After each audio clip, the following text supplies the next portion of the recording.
All right, I was an SDR manager for over 2 years. I interviewed and hired hundreds of candidates, and in this video, I'm going to tell you exactly what you need to do and say in order to land a tech sales SDR job and set yourself up for a six-figure career. So let's get into it. But first, if you're looking for something beyond just interview tips and want more hands-on guidance as to what companies are out there and which ones have the best programs, check out the pinned comment below. We've helped hundreds of people break into tech sales, and oftentimes with options, and we help guide them down the right path and help them make a decision as to which program is the best fit for them and set themselves up for the best career. So hope to see you in there. Message me when you join. But with that, let's get into the video. Okay, so I'm gonna start with the big things you don't need to know. I talked to so many of you, and I was the same way. I was really anxious when I was doing my own interviews, and a lot of people spend a lot of time worrying about things that aren't that important. I wanna make sure you're spending most of your mental capacity focused on the things that are actually going to land you the job. So two key things I see people worry about a lot is, one, do you need to know anything technical? The answer is no. You don't need to know a single technical thing about your product. I'd say this is the case for 90% of companies out there. I'm over 6 years into a career and I still don't know half this technical stuff. It's not an important piece of the SDR job, and most smart managers understand that. So don't spend all your time worrying about the technical. If you're fully prepared for the rest of what I'm gonna cover in this video and you have the extra capacity, sure, you can do a little digging around the technicals. It'll show a little extra preparation, but this is very far down the list of priorities and I wouldn't overstress about it. The other one is having a perfect cold call script. So you want to have something prepared, and the videos that I deliver on value statements on the rest of my channel, I'll link to one. Those are a good starting point, but I've done so many of these interviews. Most people don't have great cold call role plays, and I didn't when I was interviewing either. It's not usually an important prerequisite of the job. Most of the time they're hiring people who they know haven't made cold calls before. So yes, you want to have some general structure, but don't worry about all the different objections. We'll talk about it later, but really the purpose of the cold call role play, if there is one, is they want to see if you can take feedback, because your first go is probably not going to be great. They're going to give you one piece of feedback and they just want to see that you can run it back and apply what they taught you. But now let's get into the high level, what you do need. And there's three key things that you need to bring to every interview. One is that you want to demonstrate your level of preparation. Two is that you want to demonstrate key character traits, which I'll cover, because really what this interview is about character traits. It's not really a skill-based position. Most people they're hiring don't have the skills in the moment for the SDR job. And you want to be able to clearly articulate why you're here. So I'll break down each of these. So the first, demonstrating for preparation. And I needed to prepare for this video better because I didn't even see that I misspelled demonstrate. There we go. Hot start. But really, like I was just saying, this is just an overall important theme for the interview. When the interview wraps up and the manager is replaying in their head what just happened, one of the first questions, and the most important question, at least it was for me, is did this person show up prepared? And there's a lot of ways to demonstrate that, which we'll talk about. But throughout your interview, you want to be demonstrating preparation, like you researched the role in the company and their value proposition. You researched the person that you're interviewing and what their background was. Did they rise up through the company? Were they hired professionally from somewhere else? There's lots of ways to demonstrate your preparation, but you want to make sure you're doing this at every level throughout the interview. Next, you want to demonstrate key character traits, and I'll talk about the most important three. I'll give you a sneak peek. Three important ones are that you're a hard worker, you're coachable, and you're a team player. And you want to be doing this in all of your answers and through the stories that you tell about yourself, because they're probably going to ask questions and ask you to talk on and draw on stories about your past, about either school or where your work experience, and you want in those stories and those answers to demonstrate key character traits, because again, this isn't really a skill-based position. They're not expecting most times for you to be able to sit down and be an effective cold caller or email or know how to structure your day perfectly on day one. They more want to see character traits that are pretty consistently found in top successful SDRs. And then third, you want to be able to clearly articulate why you're here, and there's two layers to this. They want to know why you're a good fit. You want to be able to articulate why you're a good fit for the role and why you're showing up for a sales interview.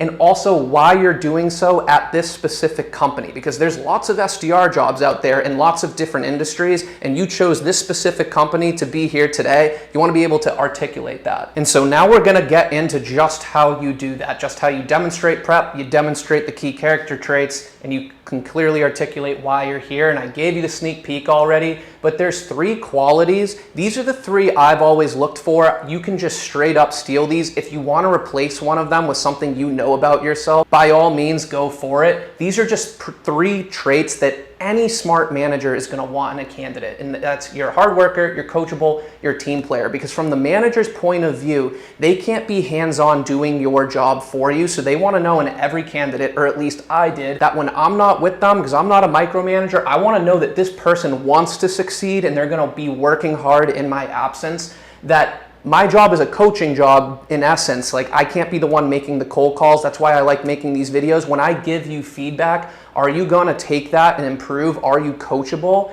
And then, are you a team player? When you get good, are you gonna make my life easier and teach the rest of my team? Again, when I'm not in the room, are you gonna help your friend Paul with the value statement framework that's been booking you 5 meetings a week? Or are you gonna keep that to yourself? These are 3 things I've always looked for, and you want to have at least 3 stories prepared depending on how long the interview is. Usually they're 30 minutes. If it's 45 to an hour, maybe 4 or 5 stories that you can draw on from previous work experience or in school that are individually highlight these characteristics. Have a story about a time you went the extra mile and worked hard, a time you took feedback, maybe you started off not great at something, took feedback, and improve dramatically, or a time where you worked as a team player, because this is very much a team job. Yes, a lot of the work you do in making cold calls and emails, you're by yourself, but you have a manager, you have teammates, you generally support an account executive or oftentimes many different account executives, and there's lots of other internal stakeholders within most companies. So it's very much a team job. So you want to be highlighting these throughout all of your answers in the interview. And now we get to where we're going to highlight these. And these are the most important answers to the most obvious and common questions you're gonna get in just about every sales interview. And these questions are: why sales? I hope you can see that. I tried to move it from the light, but why sales? Why do you wanna work for XYZ company? Like, why specifically this company?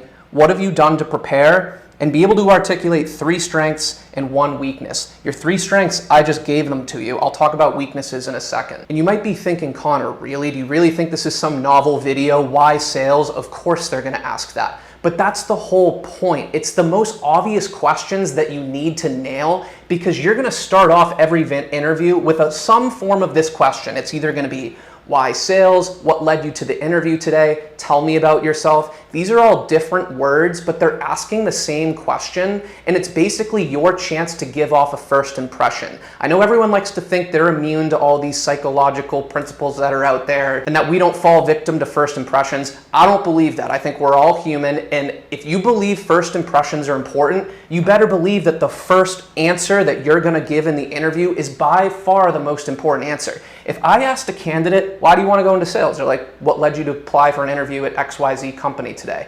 And they weren't prepared for like a 2-minute or less succinct answer as to why they were here, why they picked this company specifically, and why they're excited about a career here, then how are they going to prepare for the job? It tells you so much more about the candidate and how much preparation they did before getting here based on their answers to these simple questions. So there's lots of variations to these questions, but if you're prepared for good answers, and oftentimes you can combine them. Like, the first question of the interview is often going to be, what led you to the interview, or tell me about yourself. I never really liked those questions, but we deal with facts here. You're probably going to get asked something like that.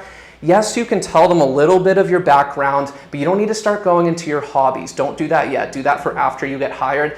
You can tell them where you're from, where you went to school, or your prior work experience, but then tie the answer in to why you want to specifically go into a sales career and why you did so at this company. And make it your own, but a good framework that you can steal is that you like the idea of a sales career because you've always been someone who works hard, you're coachable, and you're a team player, and you know that's important for a role like this, and you like the idea of a performance-based career. You like the idea that the harder you work, the more effort you put in, and the more you up-level your skills, the more you can progress from both an income standpoint and a career standpoint.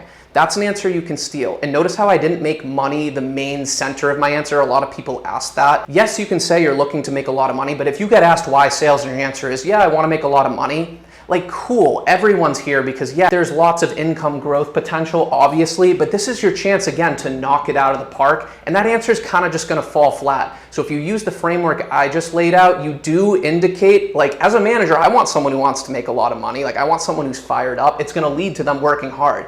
But use this as an opportunity to impress them in that answer. And another way you can take it a layer further in that answer beyond just the income standpoint and progressing from the career standpoint, then add, I want to do so specifically at XYZ company because it's obviously broadly part of the tech industry, which has a lot of runway of growth ahead of it. But I believe XYZ company has a good market position within tech for XYZ reasons. And all you have to do is a little bit of research on the website. They'll generally lay out what their main value proposition is and just be able to articulate why you think this company is in a cool spot and why you're excited to work here. So that's a little hack for kicking off the interview. Tie in why sales and why you want to work at XYZ company. Use that framework. And last on this part, the 3 strengths, you can just copy these, be able to call out examples. If you want to replace one, cool. When it comes to weaknesses, you won't always get asked this, but if you do, don't use one of those cringy answers where you almost try and spin it into a positive, like, oh, I'm a total workaholic and sometimes I just need to dial it back. I get the intent, but it sometimes just comes off as pretentious. I would more state an actual weakness, but explain how you use your strengths to overcome that. So I'll give you one that's legitimately one of my weaknesses that I've used in my interview in the past. I talked about how I'm not someone who can improvise right out of the gate. Like, if you took 5 candidates who were brand new to cold calling, all things equal, and sat us down, put the headsets on, I probably would be at the bottom, if not the worst, right out of the gate. The way I make up for it is through hard work and preparation and repetition.